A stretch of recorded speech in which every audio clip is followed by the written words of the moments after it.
Friends, welcome to ABN and PRA Degree College online classes.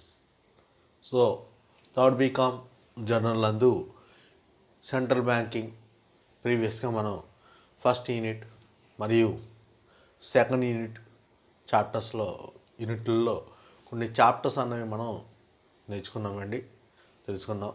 So ఈరోజు మనం చెప్పుకునే unit వచ్చేటికి థర్డ్ యూనిట్ అండి. థర్డ్ యూనిట్ వచ్చేప్పటికి monetary and trade policies. Monetary and trade policies, ద్రవ్యము మరియు పరపతి విధానాలు యొక్క యూనిట్ పేరు ఏంటంటే ద్రవ్యము మరియు పరపతి విధానాలు. దీంట్లో మొట్టమొదటిగా మనం ఈ యొక్క అసలు మొనాటీ సిస్టమ్ అంటే ఏంటి, ద్రవ్య విధానము అంటే ఏంటి, అలాగే ద్రవ్య విధానం యొక్క అసలు ఆబ్జెక్టివ్స్ ఏంటి, అలాగే వాటి యొక్క మెరిట్స్ ఏంటి, డిమెరిట్స్ ఏంటి అనేది ఈ యొక్క ఫస్ట్ చాప్టర్ యొక్క ఉద్దేశం అండి. ఈ యొక్క ఫస్ట్ చాప్టర్లో మనం అసలు మొనాటీ సిస్టమ్ అంటే ఏంటో మనం తెలుసుకున్నాను ఫస్ట్. అయితే ఇక మొనాటీ సిస్టమ్ వచ్చేప్పటికి ఆ యొక్క మొనాటీ సిస్టమ్ అన్నది మన యొక్క భారతీయ రిజర్వ్ బ్యాంక్లో ఎలా ఉంది, మన యొక్క భారతీయ రిజర్వ్ బ్యాంక్లో ఎలా ఉంది, అలాగే ఈ యొక్క మొనాటీ సిస్టమ్ వచ్చేప్పటికి అంటే ఏంటి అసలు అన్నది మనం ఫస్ట్గా తెలుసుకుందామండి. అయితే ప్రతి దేశంలో కూడా వాణిజ్య బ్యాంకులు అనేవి పరపతిని సృష్టిస్తూ ఉంటాయండి, అర్థమైందా? అలాగా సృష్టించిన పరపతిని ఆ యొక్క దేశపు కేంద్ర బ్యాంక్ ఏదైతే ఉంటుందో ఆ కేంద్ర బ్యాంక్ అన్నది దాన్ని ఆ యొక్క పరపతిని నియంత్రిస్తూ ఉండాలి. ఆ యొక్క నియంత్రణ విధానం అన్నది ఏ విధంగా ఉంటుంది అంటే ఆ యొక్క కేంద్ర బ్యాంక్ అనుసరించే ద్రవ్య విధానం, అలాగే కోసా విధానం, ఆర్థిక విధానం ఒక భాగంగా రూపొందిందని మనం చెప్పచ్చండి. అంటే ఆ యొక్క పరపతి నియంత్రణ అన్నది ఆ దేశపు కేంద్ర బ్యాంక్ అనేది ఎలా కంట్రోలింగ్ చేస్తుంది అంటే ఒక కోసా విధానంలో కానీ ఆర్థిక విధానంలో కానీ చూసుకుంటే ఈ యొక్క ద్రవ్య విధానం అనేది ఒక భాగం అని మనం చెప్పచ్చండి. అయితే కేంద్ర బ్యాంకు పరపతిని నియంత్రించడానికి ఉపయోగించే పద్ధతుల్ని ఈ యొక్క ద్రవ్య విధానం అనేది సూచిస్తుందని మనం చెప్పచ్చండి.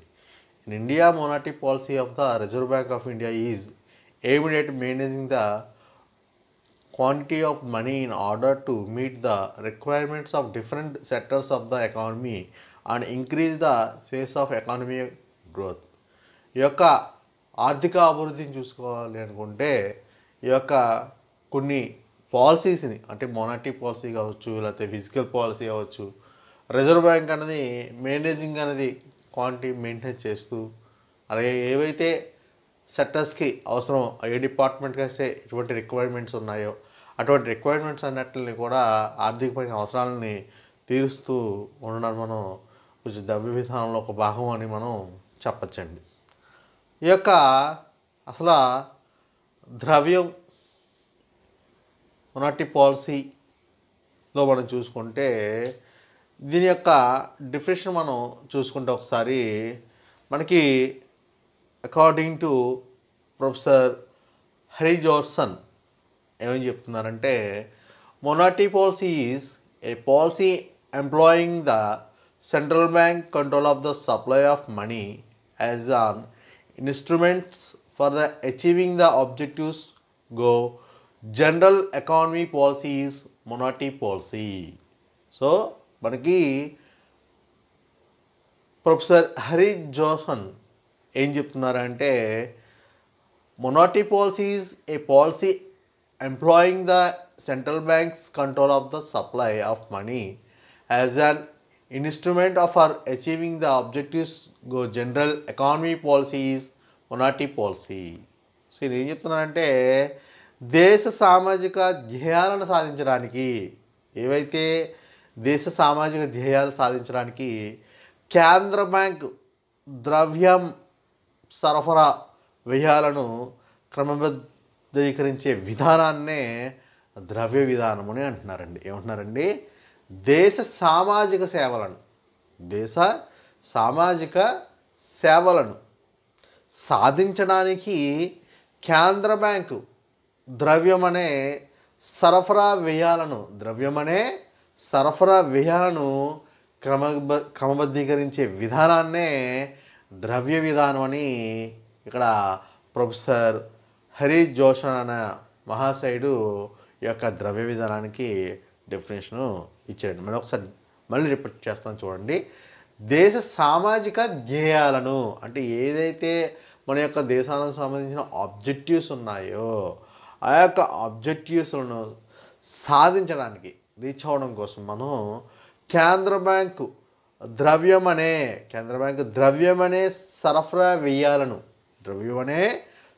వ్యయాలను క్రమబద్ధీకరించే విధానాన్నే ద్రవ్య విధానం అంటారు.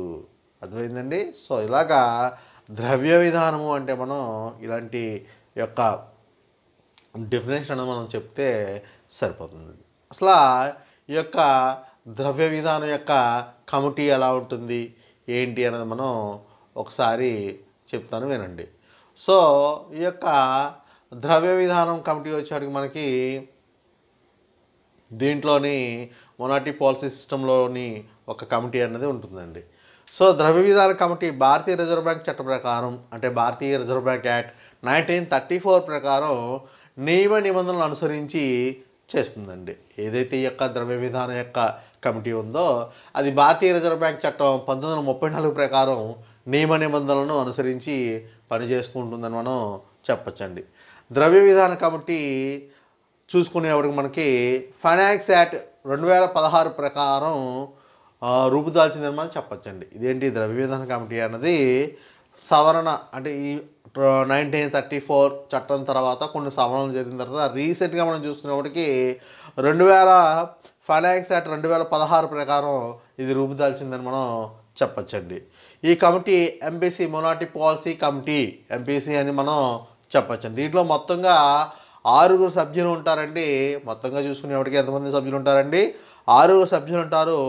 దీంట్లో 3 సభ్యులు 3 మెంబర్స్ వచ్చేటికి భారతీయ రిజర్వ్ బ్యాంక్ ఉద్యోగులు. ఎవరండి? 3 ఎంప్లాయీస్ వచ్చేటికి భారతీయ రిజర్వ్ బ్యాంక్ ఏదైతే ఉందో దాని యొక్క ఎంప్లాయీస్. అలాగే మిగతా 3 సభ్యులు కూడా కేంద్ర ప్రభుత్వం నియమించిన, అంటే సెంట్రల్ గవర్నమెంట్ ఏదైతే నియమిస్తుందో ఆ ఉద్యోగులు. అలాగే ఈ కమిటీ యొక్క ముఖ్య లక్ష్యం ఏంటంటే ద్రవ్య సరఫరా, ద్రవ్య వ్యయం, వడ్డీ రేట్లు, రుణ బాధ్యత సమవిధానంగా ఉండేలా చూడడం ఈ కమిటీ యొక్క ముఖ్య ఉద్దేశం అండి. ఏంటంటే ఈ యొక్క ఎంబీసీ మొనాటీ పాలసీ కమిటీలో మొత్తంగా 6 సభ్యులు ఉంటారు.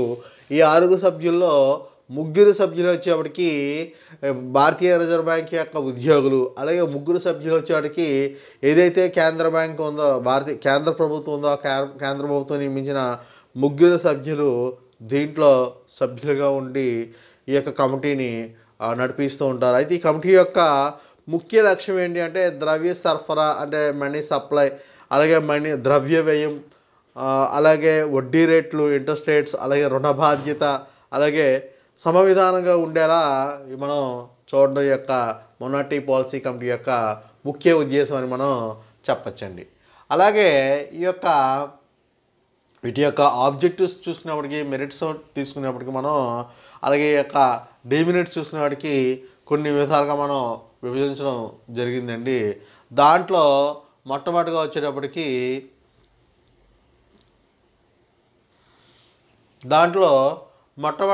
ఈ యొక్క ఆబ్జెక్టివ్స్ కానీ అడ్వాంటేజెస్ కానీ మనం చూసుకునే వాటికి స్థిర మారకపు రేట్లు నిర్వహణ అంటే ఇక్కడ ఈ యొక్క మన యొక్క సువర్ణ ప్రమాణాలలో చూసుకుంటే స్థిర మారకపు రేట్ల నిర్వహణ అనేది ద్రవ్యంలో చాలా సాంప్రదాయకమైన లక్ష్యం అని మనం చెప్పచ్చండి. ఈ యొక్క సువర్ణ ప్రమాణాల్లో చూసుకుంటే స్థిర మారక రేట్ల నిర్వహణ అనేది ద్రవ్య విధాన సాంప్రదాయంలో లక్ష్యంగా మనం చెప్పచ్చండి. దీంట్లో ఒక మొట్టమొదటి పాయింట్ చూసుకుంటే మనకి సరళ అంతర్జాతీయ వర్తక అభివృద్ధికి స్థిర మారక రేట్లు అవసరంగా నియమంగా భావించడం జరిగిందండి. ఏవైతే ఈ యొక్క సరళ అంతర్జాతీయ అభివృద్ధికి స్థిర మారక రేట్లు అవసరం అని నియమకంగా భావించడం జరిగిందండి. అలాగే మనం రెండోగా పాయింట్ చూసుకుంటే దీంట్లో మారకపు రేట్ల విషయంలోనూ హెచ్చుతగ్గులు ఒక ప్రత్యేక కరెన్సీ పట్ల విశ్వాసార్హత్యాన్ని దారి తీరవచ్చని చెప్పచ్చండి. ఏవైతే మారకపు రేట్ల విషయంలో ఉన్నాయో వాటి యొక్క హై అండ్ లో అంటే హెచ్చుతగ్గులు ఏవైతే ఉంటాయో ఒక ప్రత్యేక కరెన్సీ పట్ల విశ్వాసార్హత్యాన్ని దారి తీయవచ్చని మనం కూడా చెప్పచ్చండి. అలాగే ఇంకొక పాయింట్ చూసుకుంటే ఈ యొక్క స్థిర మారకపు రేట్ల నిర్వహణలో విదేశీ మారకపు రేట్లలో మార్పులు, అలాగే విదేశీ వినిమయంలో మార్కెట్లో స్పెక్యులేషన్ అవసరాన్ని ఇవ్వవచ్చు. ఇదండి విదేశీ మార్కెట్ రేట్లో మార్పులు, అలాగే విదేశీ వినియోగ మార్కెట్లో స్పెక్యులేషన్కు అవసరాన్ని ఇవ్వచ్చని మనం చెప్పచ్చండి. ఈ యొక్క స్థిర మారకపు రేట్ల నిర్వహణలో ఈ యొక్క 3 పాయింట్లు కూడా చాలా మంచి ఇంపార్టెంట్ మనం చెప్పచ్చండి. అలాగే ధరల స్థాయి నిర్వహణ. సో ఇక్కడ సువర్ణ ప్రమాణంలో చూసుకుంటే అమల్లో ఉన్నంత కాలం కూడా సువర్ణ అంటే అది ఒక గ్రంథంలో ఏంటంటే ఈ యొక్క ప్రమాణాలు గోల్డెన్ రూల్స్ అనేవి ఉన్న పాలైన సేపు కూడా మనకి వాటిని కంటిన్యూ చేసినంత కూడా ఈ యొక్క విధానాలని కంపల్సరీ అవలంబించారండి. దాన్నే మనం సువర్ణ ప్రమాణాలని చెప్పుకుంటూ ఉన్నాం. ఈ యొక్క సువర్ణ ప్రమాణాలలో అమల్లో ఉన్నంతకాలం కూడా ద్రవ్య విధాన లక్ష్యంగా స్థిర మారక రేట్ల నిర్వహణ నిలకడగా ఉండదని మనం చెప్పచ్చండి. సువర్ణ ప్రమాణాలు అమల్లో ఉన్నంతకాలం కూడా ద్రవ్య విధాన లక్ష్యంగా స్థిర మారక రేట్లు నిర్వహణ నిలకడగా ఉండదని మనం చెప్పచ్చండి. అయితే ఈ యొక్క సువర్ణ ప్రమాణాలను తొలగించిన తర్వాత అంటే ఎప్పుడైతే ఈ యొక్క సువర్ణ ప్రమాణాలను ఏవైనా గోల్డెన్ రూల్స్ ఉన్నాయో ఆ గోల్డెన్ రూల్స్ని ఎప్పుడైతే తప్పించారో ఆ తప్పించిన తర్వాత ధరల స్థాయిని వ్యాపార చక్రాలను స్థిరీకరించే లక్ష్యాన్ని దృష్టికి మళ్లించిందండి. ఏవైతే ధరల స్థాయి ఉందో ఆ యొక్క ధరల స్థాయి అనేది వ్యాపార చక్రాలను స్థిరీకరించే లక్ష్యంగా దృష్టి మళ్లించిందని మనం చెప్పచ్చండి. అలాగే ధరల హెచ్చుతగ్గుల స్థాయిలను ఏవైతే ఈ యొక్క ప్రైస్ హై అండ్ లో పద్ధతులు ఉంటాయి వాటి యొక్క అనుసరించే వ్యాపార కార్యకలాపాల స్థాయిలో కూడా హెచ్చుతగ్గులు ఉంటాయి. ఎప్పుడైతే ఈ యొక్క ప్రైస్ వాల్యూస్ అనేవి హైలో అవుతూ ఉంటాయో అప్పుడే బిజినెస్ యొక్క యాక్టివిటీస్ అంటే ట్రాన్సాక్షన్స్ కూడా వాటిలో హెచ్చుతగ్గులు ఏర్పడుతున్నాయని మనం చెప్పచ్చండి. ఈ మనం సువర్ణ ప్రమాణాల తర్వాత గమనించవలసిన అంశాలు అని మనం చెప్పడం జరిగిందండి. అలాగే తటస్థ ద్రవ్యం ప్రైస్ స్టెబిలిటీ అని మనం ఇక్కడ చెప్పచ్చండి. అయితే ఇక్కడ ఈ యొక్క తటస్థ ద్రవ్య భావన ధరలపైన ద్రవ్య పరిమాణం మార్పులో గందరగోళాలకి ప్రభావాన్ని తొలగించడానికి ఉద్దేశించబడినదే ఈ యొక్క తటస్థ ద్రవ్యం అని చెప్పచ్చండి. ఈ తటస్థ ద్రవ్యం అనేది అంటే భావన ధరలపైన ద్రవ్య పరిమాణం యొక్క మార్పులలో గందరగోళం ప్రభావాలను తొలగించిందని ఉద్దేశించబడిందే ఈ యొక్క తటస్థ ద్రవ్యం అని మనం చెప్పచ్చండి. మనం చూసుకునేప్పటికీ తటస్థ ద్రవ్యం చూసినప్పటికీ ఈ యొక్క తటస్థ ద్రవ్య భావన ధరలపైన ద్రవ్య పరిమాణమైన మార్పులు గందరగోళానికి ప్రభావాన్ని తొలగించడానికి ఉద్దేశించబడినదే ఈ యొక్క తటస్థ ద్రవ్యం అని మనం చెప్పచ్చండి. అంటే ద్రవ్య మారకపు సౌకర్యాన్ని దోహదపడుతూ అలాగే తటస్థ క్రమరహిత అంశంగా ఉండాలి. అలాగే ద్రవ్య వ్యవస్థ కార్యకలాపాలను హెచ్చుతగ్గులకు అలాగే ద్రవ్య సప్లైలోని మార్పులు యొక్క బాధ్యత వహిస్తూ ఉంటుందండి అనే భావనను తటస్థ ద్రవ్య విధానం అని మనం అనుసరిస్తుంది. ఏంటంటే ద్రవ్య యొక్క మారకపు సౌకర్యానికి దోహదపడుతూ అలాగే ప్రైజ్ యొక్క స్టెబిలిటీ అన్నది ప్రైజ్ యొక్క స్టెబిలిటీ అన్నది క్రమరహితంగా అంశంగా ఉండాలి అని, అలాగే ద్రవ్య వ్యవస్థ కార్యకలాపాలకు హెచ్చుతగ్గులకు ద్రవ్య సప్లైలోని మార్పులు అన్నీ కూడా బాధ్యత వహిస్తూ ఉంటుందండి. అలాగే అనేక భావనలకు యొక్క తటస్థ ద్రవ్య విధానం అన్నది అనుసరిస్తూ ఉంటుందని మనం చెప్పచ్చండి. అలాగే సంపూర్ణ ఉద్యోగత నిర్వహణ అంటే ఎంప్లాయ్మెంట్ అన్నది మనకి పూర్తిగా మంచిగా ఉండాలి. సంపూర్ణ ఉద్యోగిత అంటే ఏంటంటే ప్రస్తుత ఉద్యోగ అవకాశాలకు అనుగుణంగా గరిష్ట స్థాయికి ఉద్యోగాలను పెంచాలని ఈ యొక్క సంపూర్ణ ఉద్యోగిత అన్నది లక్ష్యంగా మనం నిర్వహిస్తుందని చెప్పచ్చండి. ఏంటండి ప్రస్తుత ఈ యొక్క ఉద్యోగ అవకాశాలకు అనుగుణంగా గరిష్ట స్థాయికి ఉద్యోగాలను పెంచాలని ఈ యొక్క సంపూర్ణ ఉద్యోగిత లక్ష్యం ఉద్దేశిస్తుంది. అయితే ఈ యొక్క ద్రవ్యోల్బణాన్ని పరపతికి దూరంగా ఉండే సార్థక డిమాండ్ పెంచు ద్వారా దీన్ని సాధించవచ్చు.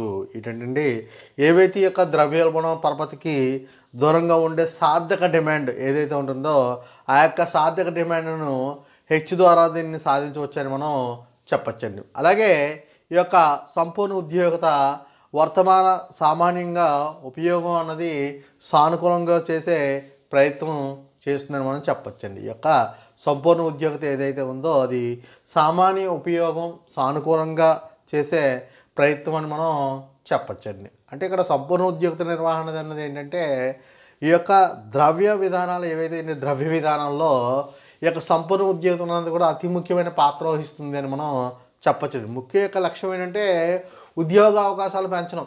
అంటే ఉద్యోగ అవకాశాలు పెంచడం అంటే ఎలాగంటే ఇక్కడ ఇప్పుడు ఉద్యోగావకాశాలు పెంచుతుందంటే ద్రవ్యోల్బణకి అలాగే పరపతికి దూరంగా ఉండే సార్థక డిమాండ్ పెంచడం ద్వారా ఈ యొక్క సంపూర్ణ ఉద్యోగత స్థాయిని వర్తమానంగా మనకి సామాన్యంగా ఉపయోగపడే సానుకూల అంశం అని మనం ప్రయత్నిస్తుందని మనం ఈ యొక్క సంపూర్ణ ఉద్యోగత నిర్వహణ ప్రయత్నంగా మనం చెప్పండి. అంటే ఒక ప్రయోజనాల్లో యొక్క మానిటరీ పాలసీ సిస్టమ్ యొక్క అడ్వాంటేజ్లో ఇది ఒక మెరిట్లో ఇది ఒకటి మనం చెప్పచ్చు. ర్యాపిడ్ ఎకనామిక్ గ్రోత్ చూసినప్పటికీ అలాగే ఇంకొక అంశం వచ్చేటికి మనకి balance if payment stability BOP అంటారండి దీన్ని. తెలుగులో చెప్పుకున్నప్పటికీ చెల్లింపుల శేష సమతుల్య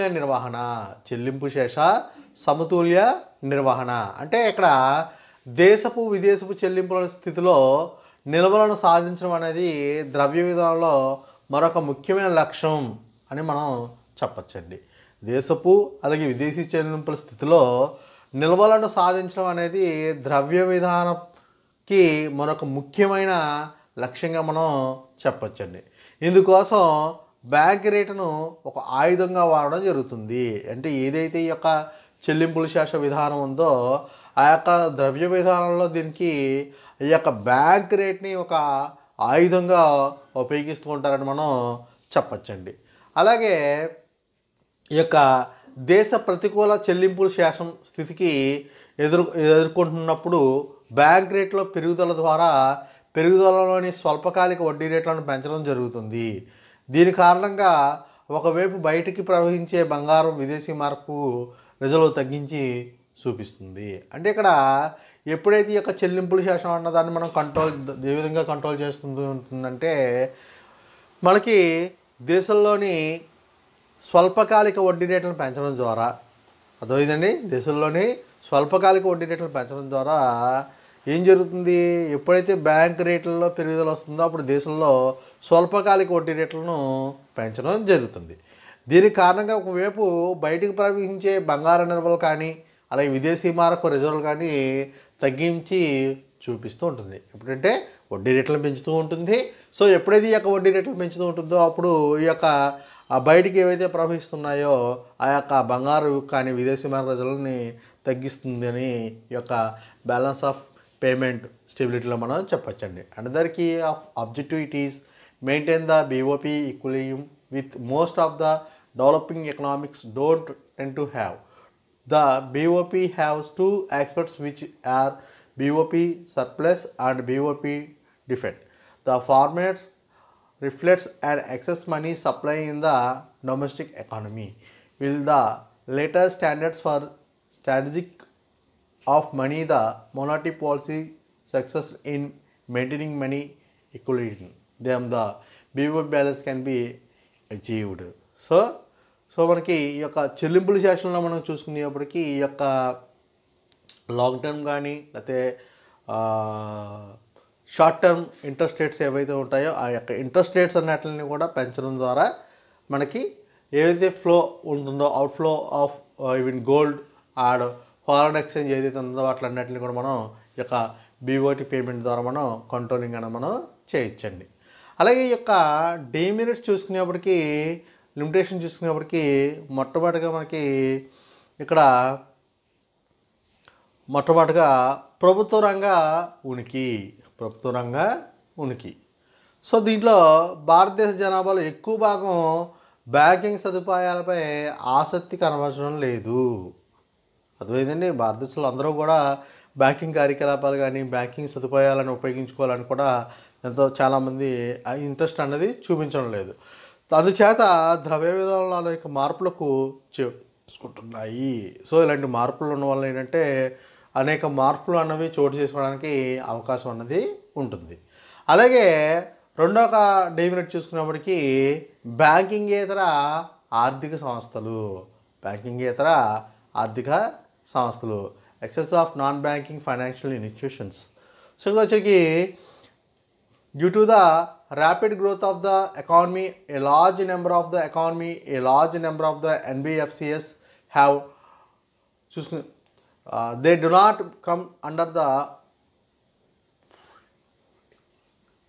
monetary policy and those can cases handles.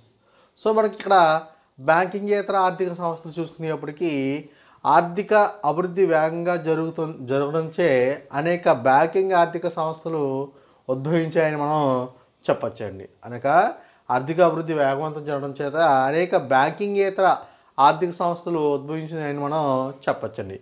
ఇది ద్రవ్య విధాన పరిధిలో లేవు. ఇవన్నీ కూడా ఏంటంటే ద్రవ్య విధానం మొనటరీ పాలసీలో ఏమీ కూడా లేవు. అందుచే ద్రవ్య విధానాలకు ఇవి తీవ్రంగా ఆటంకంగా ఉంటుంది. అంటే ఏవైతే మొనటరీ పాలసీ మనం చెప్పుకున్నామో ఆ మొనటరీ పాలసీలో ఈ యొక్క నాన్ బ్యాంకింగ్ ఫైనాన్షియల్ కంపెనీస్ అన్నవి లేకపోవడం వల్ల ఇవి ఏంటంటే మనకి వీటి వల్ల కొన్ని ప్రాబ్లమ్స్ అనేవి మనకి ఫేస్ చేస్తూ ఉన్నాం. కాబట్టి ఇదొక మనకి డీమెరిట్ కింద మనం లిమిటేషన్ మనం చెప్పొచ్చండి. అలాగే అవ్యవస్థీకృత ఆర్థిక మార్కెట్లు. సో గ్రామీణ ప్రాంతాల్లో ప్రజలకి అవసరాలకు అనుగుణంగా సౌకర్యాలు కల్పించటకు ఇప్పటికీ అనేక మంది వడ్డీ వ్యాపారస్తులు అలాగే దేశీయ బ్యాంకర్లు ఉన్నారండి. సో మనకి ఎక్కువగా రూరల్ ఏరియాస్లో చూసినప్పటికీ మనీ లెండర్స్ కానీ లేకపోతే ఇండివిజువల్స్ బ్యాంకర్స్ కానీ ఎక్కువగా ఉండడం వల్ల వారి యొక్క ఆర్థిక అవసరాలను తీర్చేవారు బ్యాంకుల కన్నా ఈ యొక్క వడ్డీ వ్యాపారస్తులు కానీ లేకపోతే దేశీయ బ్యాంకులు కానీ ఉండడం వల్ల వారి యొక్క అవసరాలు తీరుస్తున్నారు. వీరి వల్ల ద్రవ్య విధాన పరిధిలోకి ఎవరు కూడా రారండి వీరెవరు కూడా. అందువల్ల ఏమవుతుందంటే ద్రవ్య విధానం విజయానికి భంగంగా ఏర్పడుతుందని చెప్పొచ్చండి. వీళ్ళంటే ఒక ట్రబుల్ కింద మనకి ప్రాబ్లమ్స్ ఫేస్ చేసే విధానంలో వీరు కూడా ఉన్నారని మనం చెప్పొచ్చండి. అలాగే అధిక ద్రవ్యత, అలాగే నెక్స్ట్ వచ్చేసరికి ఏంటంటే అధిక ద్రవ్యత ఎక్సెస్ ఆఫ్ లిక్విడిటీ అని చెప్పొచ్చండి మనం. సో ఆర్థిక వ్యవస్థ వేగంగా అభివృద్ధి చెందించే బ్యాంకుల డిపాజిట్ పెరుగుతూనే ఉన్నాయి.